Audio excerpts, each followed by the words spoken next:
A formação histórica da cidade de Diamantina se efetivou dentro do contexto do período colonial brasileiro.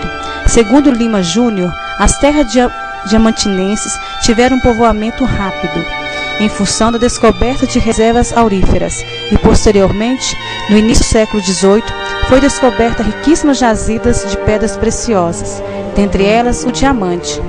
Neste sentido, essa área recebeu uma grande leva de pessoas de todas as partes, tanto da colônia brasileira, bem da metrópole portuguesa.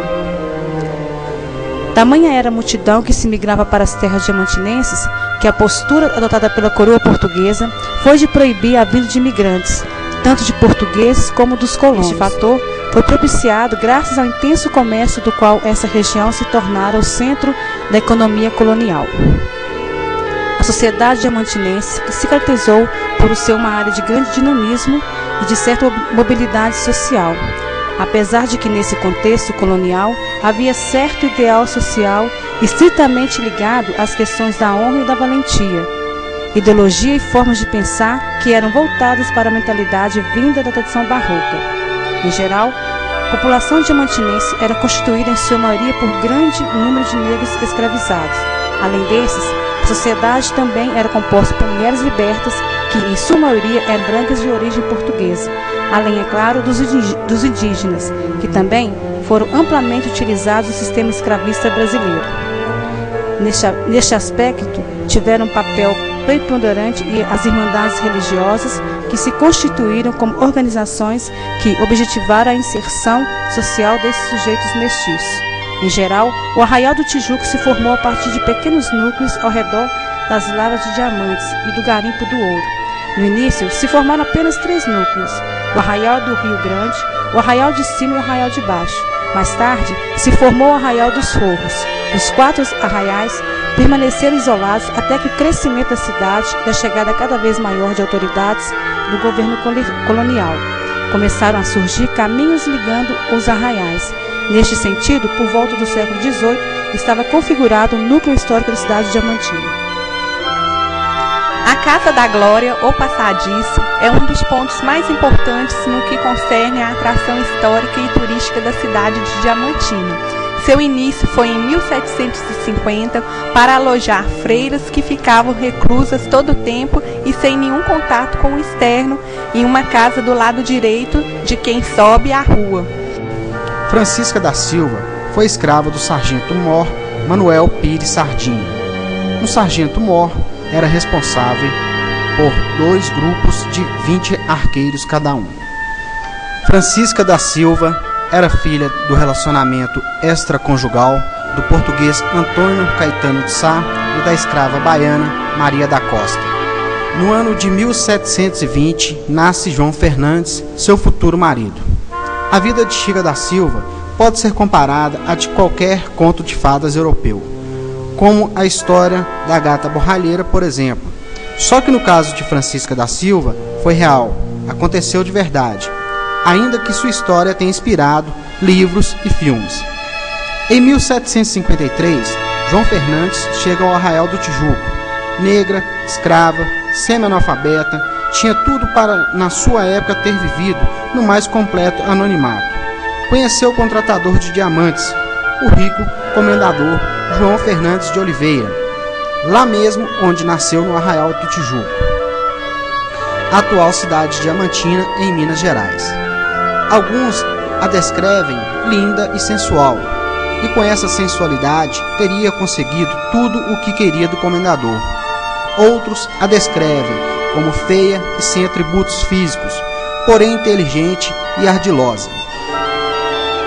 Alguns dos córregos e riachos do sítio foram represados no intuito de formar um lago artificial para que Chica pudesse navegar em uma réplica de navio feito só para que ela tivesse a sensação de navegar, visto que ela nunca havia conhecido o mar. Há também a Ordem Terceira do Carmo, onde havia começado a empreitada de construir uma nova igreja, a Igreja Nossa Senhora do Carmo. O senhor João Fernandes se indispôs com outros membros da Irmandade, devido a ele ter escolhido um terreno próximo à casa do contrato, onde trabalhava, dessa forma, ele acabou assumindo sozinho a construção. Existe uma curiosidade sobre essa construção. A torre da igreja foi construída nos fundos e não na frente como é de praxe.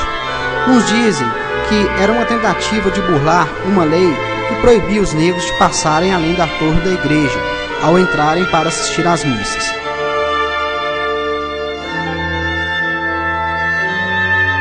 Localizado no centro da cidade, à esquerda da matriz, terminando no beco do Morton, nos dias de festas e feriados prolongados, a cidade fica cheia. Pessoas se espalham, ou melhor, se apertam na Rua da Quitanda para ouvir os sons do lugar. Batucada no carnaval, bandas nas vesperadas, shows nos festivais de inverno. As vesperadas resgatam a tradição das serenadas e são um belo espetáculo. Como tem uma frequência mensal, não mudam muito a rotina da cidade. As festas religiosas também são bem tradicionais, com destaque para a Semana Santa, Festa do Divino e Festa de Nossa Senhora do Rosário.